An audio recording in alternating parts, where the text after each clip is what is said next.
Hello, everyone. It's time for our third story. Hilda, unworthiness, suffering, victim. Are you a misfit in your family? The status quo, aka the acceptable behavior, that runs your unit is dysfunctional to you, feels off, not very good. I believed family was supposed to feel good and support you, but that is not the feelings or words or actions that I experienced with my families. I kept running into the reality that I made many feel very uncomfortable, a feeling I soon adopted as being the way I felt about me, starting at a very early age. I found no way to change this reality I was creating as I walked through life and became older, not maturing as I would have liked. I began to ask why in earnest and remembered what it was like to be me as a girl growing up in my parents' territory. A strange environment by anyone's standard, it was unhealthy for the development of my heart and mind. How could I not ask why? How could you? How dare you? On my quest, I challenged myself to a great task: write it honestly. As a child, teenager, young adult, daughter, sister, wife, and mother, what did it feel like, sound like, taste like, look like? What really happened to me that I tried not to remember until I did? Where are the answers to the ones I do remember? What is there still to discover that I have hidden away? Who is really responsible for the small person I have become? So here it is in all of its victims and confusions. I hope when you are done reading about me, you are brave enough to face you. You have to do something. Frustrated, my mother walks away shaking her head. I do not realize even then that I have no dream, no desires of this world, no goal to reach towards. I am 18. I have learned to be wary of everyone, for they will disapprove of me and leave me in time. I have become hypervigilant and watch for it at all times. Everyone has, with words and actions, even those who say they love me, show me rejection, betrayal. I do not fit the mold. The proof is there. No need to look further. Confirmation was ever present. The males who are attracted when they should not have flooded my life experience. What? We made him move out when we caught him in your bed taking a nap with you. I was 5. It was never discussed. The precedent was set. Pretend it did not happen. Never speak of it. Hide it. Statements like these put me into a state of shock, followed by anger. They sent that pedophile who lived with us for 3 months on to another child. Mother's brother is an incestuous pedophile, and he chose me of the 3 girls available on his visit. I was 8. I knew to say nothing, but the shame has always stayed. Does it count when I wake up and a younger boy is feeling out my breast? Yes. A moment of frozen surprise and then roll away because his hand is now moving under my pajama pants? I was 16, never spoke of it, but I laid there awake until I was sure he had fallen asleep. And then I cried for days, crying to God, "What is wrong with me?" Then my father took me on his errand to find slabs of redwood for tables, leaving our only holiday at a friend's cabin. It counts when I wake up in my pajama pants. We're around my ankles and a naked stranger is maneuvering my legs farther apart with his face in my ass. I was 22. It also counts when I marry a man whose perverted sexuality controls him and he uses sex to release instead of exchange love. I was with him for 23 years. It counts when my father asked me to take a drive to spend time with him alone for the first time ever. Then he parks the car and tells me he is praying for his only friend's wife to die so the friend can marry my mother. Then, with my parents' divorce, my father can marry this new, hot, younger woman. She was found dead in her garage shortly after, sitting in her car that had run out of gas. My father, a graduate of Bible college where my parents met, called to a life of prayer. I am 25. All the times a man has turned away because I am a threat to the relationship he is in presently. Jobs I have had to leave or never got. The shame these experiences have cultivated in me is difficult to relate to another. It counts that my mother recommended counseling for being raped when I was a teenager, yet I never was. I was 55 here. She said it in a cold, dispassionate letter and is a demonstration of my relationship with my mother. She does not know me and never has and never will, for she is not interested in me. The other four of her children are so much better at allowing her to stay in her comfort zone. The rejection of me, the one who does not fit, so much easier to just ignore the lack of love connection. In my 40s, my mother stated that she survived her children's teenage and 20s by sticking her head in the sand. I have never confronted her, but would like to propose that her whole life her head has been buried deep, like most of her age group. This has made it so much easier for her, but promotes all the family's dysfunctions to fall on the next generation. Will we never learn that this aloof, indifferent silence is weakness, and no different than the loud bullies they end up supporting and hide behind? Evidence of the struggle for some sense of power and control. My father said he was blessed being allowed to see me born, the only one of his 5 children. His blessing was my curse. He felt a special bond and in his self-absorption broke the needed bond of mother and child. I have now learned that it is the bond between child and mother that develops the self-confidence needed to face the challenges of this life. Then it is to be followed by father and other caring individuals to reinforce this supportive environment in which to grow. If not, the empty hole of lack is carried for life and manifested continuously unless changed. The belief set so young is a base knowledge that is then needing a reprogramming, a wrong that is in need of righting, but the righting is not manifested. All the questions continued. How do I self-repair? How do I believe something new when the evidence of the old is so constant? My journey continued. Looking back, I can only imagine the response of wife and first daughter, wondering what was so special about the new girl. Confusion, resentments, and jealousies could only be expected. What makes you so special? Became a thing to say by the 3 females in my family. I was special in father's eyes until 5.5 when his first son was born.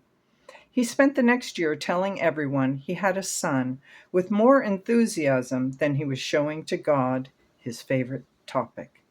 Then father and mother showed their 3 girls that females in their house were for service and of less value every day with their actions. I was abandoned and denied my rights to be loved by both parents. I watched as they treated the others differently, and I saw how they watched me differently. My parents, so confused and overwhelmed by life, just ignored their children most of the time. Parents who never discussed with any of their girls or boys sex, men, women, money, nothing. A relevant point that must be made to acknowledge my siblings. So then I ask, why are they sitting so differently if that is their story as well? Mother told me that when I was a young girl, when out in public, people reached out to touch me and I did not like it.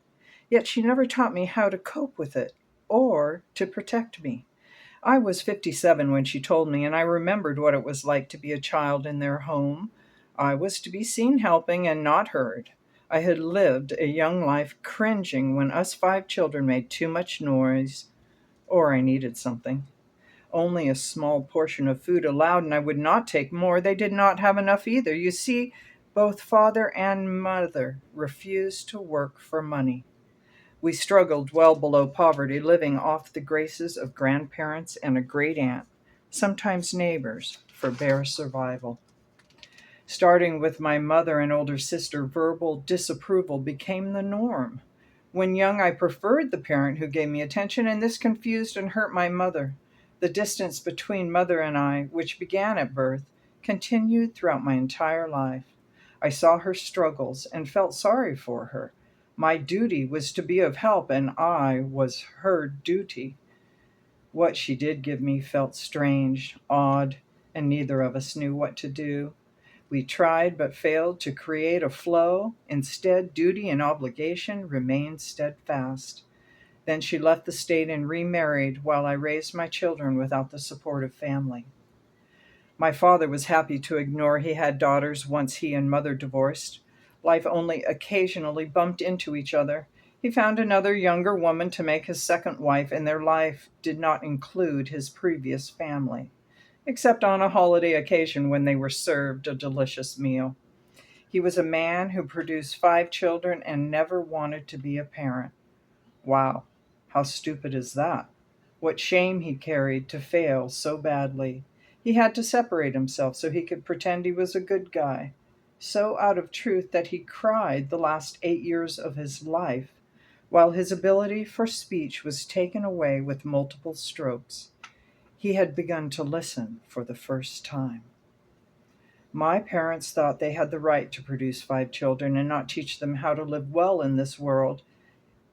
How they did it is a puzzle to me. They did not care for themselves or their children properly, an example of our broken and irresponsible civilization. I have been facing many truths about myself these last 20 years. I could no longer ignore the truth of the people around me, what I kept seeing and hearing. I could not ignore my own dysfunctions. I have been in a state of suffering my entire life, and I am tired of burying it inside. No spiritual understanding has eased the pain. I do not know how to handle the abuse in this life of mine. Mother admitted to me that as parents, they never had a discussion about having children, how they would care for them. Then all 5 of their children made the same mistakes as they did. Still, neither chose to help their children in a way to enlighten choices, to make a better world for family by being honest about their own failures, helping a loved one make a guided, better choice by having an opinion that comes from the wisdom of experience, an elder's counsel. And for the critic, remember, no one is talking of perfection, so no hiding behind that illusion anymore. If we are here living, then we are a work in progress. Today, acceptance is my only solution. Acceptance and stepping away. I distance myself from this competitive environment where the squeaky wheel got the attention.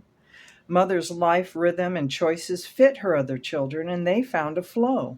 Now to see them, her interest and attention in them, to feel the flow of love exchanged from her to them, it is simply too sad for me to go there anymore. I did my best as the second of 5 children in a home where there was barely enough food, helping to raise my siblings. I grew learning I was to have no needs, for they had nothing to give me. My father was an only child and was a child until he died at 74. His capacity was so low. My mother was essentially an only child with a brother 11 years younger. I now have learned the patterns and thinking of older children. They exist within themselves in a way that is different compared to a person who learns early that they are not the only one who matters. In my experience, this phenomenon is similar to a woman who has not had children. As an adult, they develop differently than women who have raised children. My mother complained her children were selfish young adults. Looking back at her programs and my father's programs of limited perspective and manipulations, I see them as the more selfish of all because of their fearful limitations they enforced. If any of us are going to act like we know, then not share the wisdom, you better actually know. They ended up not knowing, but only sticking to an old program that was silently changed to accommodate their fears and beliefs. They perform the role of a blind sheep, unable to confront fear, to alchemize the shadows. We must find a new way of being strong and not follow the old patterns established by men and women of the past. These personality traits of selfish dominance go so far back in history, we can never point a finger at one or two generations. What can we do now? That is what has become so important to me. The past shows itself every day in the patterns of living. There is no avoiding the evidence of this truth. Every time I encounter my birth family, it is everywhere. So many patterns of fear, mine and theirs. I have discovered that my mother unknowingly transferred some of her burden of responsibilities onto her two older daughters. Not unique to our family, a story I've heard from many older siblings. We were part of the support for the younger ones. Simply put, we did not receive the support needed for the development of our self. These roles performed, taking on the care of others in a way that depletes and diminishes our own life source. As we go along filling up other cups, ours is not being filled by the others. This pattern continues to this day. Then I look deeper. Why the emptiness continued when distance separated. It went beyond habit. I now believe that these established roles dements the mind and suppresses the spirit. And this allows the energy vampire to torment and chain on a spiritual level. To wake up to this truth is something hard to believe. I thought I gave love freely, and it created sickness in all concerned. Oops. So, how can there be change if only one wants the change? So far, the evidence shows that change must be all encompassing or no progress is made. So I let go again. But this time, I cut the energy ties with Archangel Michael's help over and over again. We are all such limited beings here in America in the understanding of how important it is to have children only when two adults are balanced within themselves. The time and resources needed to provide the care and attention so needed by a young developing heart and mind. As a result, it is not surprising that the spouses chosen by my parents' children were indeed selfish children themselves. Comically, they all pointed fingers at the others in ridicule and disapproval. The worst part for me is that each of us made the same mistakes and contributed to the chaos of our family and this world. With this background, I cultivated friends who, at the essential level, had to have their own way. Their timing to get together and what the activity would be. Any suggestions on my part would not be desirable enough for them. Like my parents, my siblings, my former husband, my friends, so too my children. My children and their relationship with my daughter and my son, I must meet them on their terms. They have strict guidelines and verbal abuse for any infraction to their way of thinking. Any subject, any opinion, any idea that is different than theirs is met with ridicule in a defensive manner taught to them by both parents. So is it the message of my Creator to set such strong boundaries that I live alone, exist alone, like so many unhappy people all around me? No, that was not the message. That is the victim's voice of habit, to hide and not confront. My lesson was to bring attention to self-growth through facing the truth, then become the responsible individual that I could respect. I could help children by waking up the young women, waking up this new, bold, younger generation of budding ovaries. This requires every woman of childbearing age to talk about this important decision, to acknowledge that sex is not free. There are many consequences. We must face the truth. The man being considered for fatherhood must be analyzed and decided upon by your sisterhood. Turn to women of all ages. Look carefully at the wisdom in the words they say. Confront your fears and ask them questions. The love you say you are able to feel with this man must have substance, from both of you. Desire and commitment to this love you share, to parenting, family, and many tests passed to authenticate character. Could it be that you are the one not ready to parent? These old habits of looking away from the truth are some of the cause behind the condition of the United States of America, the most recent place of potential for humans to bring light to the planet through freedom and equality. We have become a nation of competitive, selfish, abusive robots. Discouraged people everywhere because of the greed that has created this existence in our homes, workplaces, on our roads, and checkout lines. I looked, I saw, I lived, I cried, I am ready to go. Commitment to my Father, Mother, Creator, and a willingness to confront my fears along with a desire to seek a deeper truth is what keeps me here. The chaos is unnerving. As a product of my environment, I have searched for the spiritual meaning behind everything. As a product of my environment, I have pushed my knowledge on others, trying to save the sinners, or at least help them along. I have been neglected my entire life, and I find a base need, a want, unsatisfied, that returns my behavior to old patterns of helplessness. I am not centered within, where we all know truth resides. We are taught of manipulation, evasiveness. The one with the power makes the rules, and the demanding, squeaky wheel gets the resources. I, must find new rules of truth and a new rhythm for life. We need to collectively stop this negative, imbalanced exchange of energy, instead returning to a constant connection to our higher power of love for our energy. Not many see the deeper truth behind this power struggle we are all living, that we are seeking energy and taking it from each other. Look around you now and you will be able to see who is getting more energy out of the relationships before you. Who is tired, sick, being bullied, no room for them in their own life. The takers are taking it all. It becomes quite a dance once the blinders are off.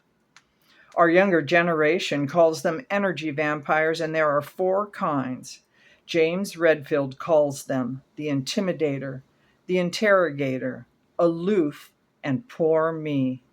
Watch the evidence that proves we are all participants, too aggressive and too passive aggressive. You can see all 4 in yourself, but there will always be one that is dominant. There is also the succubus, a sexual energy vampire, another hungry feeder that is never satisfied.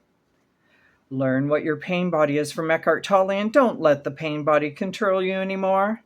Look at your astrological sign, east and west, and your ruling number from numerology, providing to yourself, proving that there is knowledge to gain in finding you, the authentic you, and your purpose as a human being on planet Earth at this auspicious time.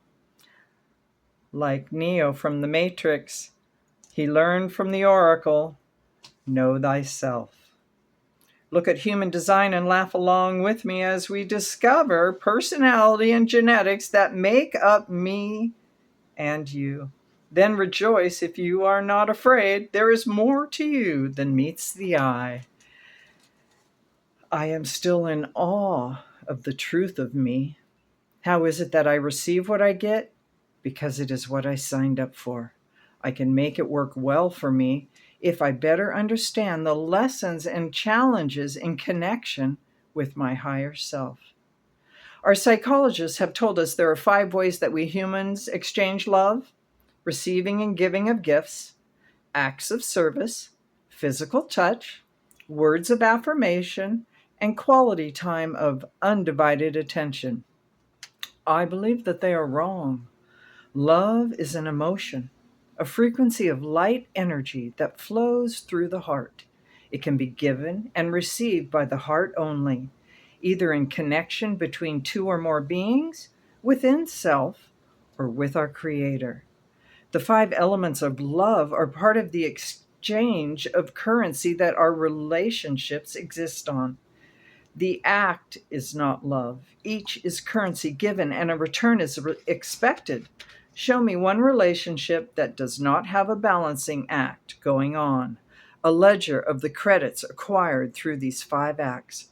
Watch how one act has more credit than another because of the worth system we are on. How could we possibly accept and believe that this is love? It is time to wake up to the truth. This is a new world, and the current program is being kicked out. I looked my experience and admitted I had received many gifts, compliments, and acts of kindness. Yet I did not feel love in the receiving or giving. And I now know the love frequency intimately. Of course, you do too, but you are trained to ignore this fact and not disturb the delicate balance of the status quo. Learn from Gary Zukav. He can help. My early training programming was thorough, and I embraced it for far too long. Our families are dysfunctional. Pollution and destruction through greed down every street. Hearts afraid and closed are but a few examples of what we know are not working. Now we must look deep within and admit the truth behind the results, then become responsible. This is the only possibility of creating what our world needs so critically at this time. Many, most, are stuck and proud of it. It is their identity, how they earn their currency. So goes the fall from grace, and what a mess we've made. I started making changes, and it was scary, but right in my heart. The changes are continuing today. I am finding what is most important for my inner wellness by following the frequency of love in my daily events. This is a new standard for me, and one that does not come naturally. May all that does not serve me leave me. May all that serves my higher purpose be with me. Now I find my joy within because I was not feeling it anywhere outside. I have sought the light of truth and found the illumination needed to move forward. The truth of contracts made before life begins in the physical realm, ancestral and personal trauma and errors in judgment, karma. All shadows needing the love a human can use to transmute shadows, altering their influence, setting boundaries. Once I understood who is required to play a role until I say no more. Alchemy has always intrigued me, my ability to hear negative thoughts, pull up self-love, smile within, and say, I understand. I hear you. I love you. I transfer that love to the thought, person, or event. I feel the energy that I have stored in my body from shadows, and I breathe into it and release. To not stay and play, but to let go of the me created within the chaos. I cultivated new frequencies in my prayer meditation time where kindness towards myself could grow, where love flows freely into me when I open to my Father, Mother, Creator, and my higher self.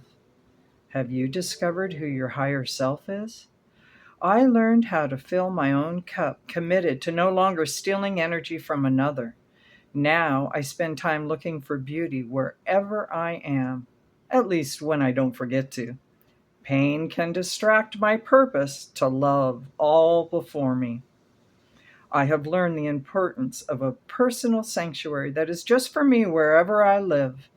I follow my intuition more and more and stay open to the rhythm system that brings in life events. I am my own watcher. Now I do not miss the lesson or opportunity that is before me to learn more about me. It is then possible to allow this flow of love energy. I share with another and watch a change in my daily exchanges.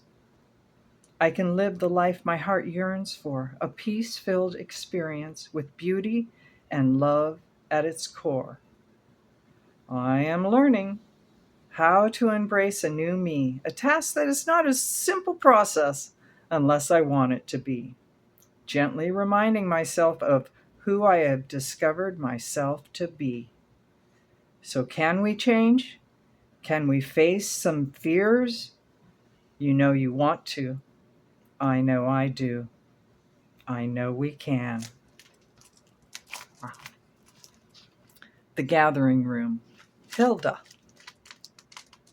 We watched the third ball of light turn into a human form, full of the gold light of Father, with emerald green and sapphire blue and deep red. Hilda had faced many truths, and Michael's blue light of truth was very evident. Then the three merged into one light of swirling love that filled the gathering room's sphere. It is the children that are the only answer I see. I turned to Raziel. I figured it out in other lifetimes as well, how we could stop the perpetual suffering. How could we if no one understands where the core cause of everyone's fear and pain comes from? It is how our children are being cared for, instructed by parents and other influential adults. It has become a sort of campaign in my heart. I want the word out and everyone talking about how we can start finding a new way to start a life here on earth as a human. I would like to see every woman of childbearing age find the truth of how important the first 14 years are. No more false dreams that he will become the man of the elusive dream in the female mind. He is who you see. Many men like who they are. Too many jokes about men not wanting to change themselves while women are thinking they will. And the women willing to change herself, and men thinking a woman will stay the same. So many jokes that we can't say we don't know this dysfunctional truth. I see mothers trying to take on all roles of parenting because they don't trust their husbands. We women have turned ourselves into a bully, no different than the men, using excuses to come home out of control of ourselves while we try to control others. I'm a bit zealous here, Raziel, and do not want to step away from love. How can you help me? Raziel responded with the energy of the Christ consciousness, which he placed within my heart space.